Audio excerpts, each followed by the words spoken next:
हमारा आज का नॉवल एक बहुत इंटरेस्टिंग स्टोरी है। स्टेटस डिफरेंस पे बेस करता है।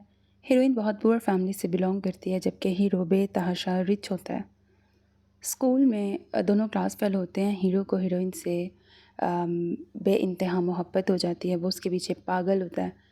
हीरोइन को पता लगता है तो वो अपने पेरेंट्स को बताती है, और बज़ाहिर उन लोगों को इस रिश्ते में कोई ऐप नज़र नहीं आता।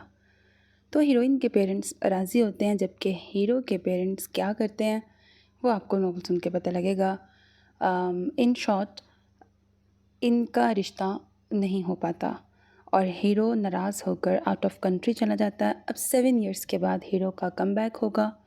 वो एक न्यूरो सर्जन बन चुका है, जबकि नॉवल में एक और डॉक्टर भी होगा जो कि हीरोइन को बहुत पसंद करता है।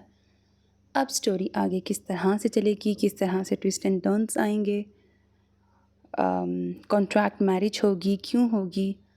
नॉवल की ऑफ कोर्स हैप्पी एंडिंग है, बाकी ट्विस्ट तो आपको नॉवल सुन के ही पता चलेंगे। मुझे यकीन है कि आपको नॉवल पसंद आएगा।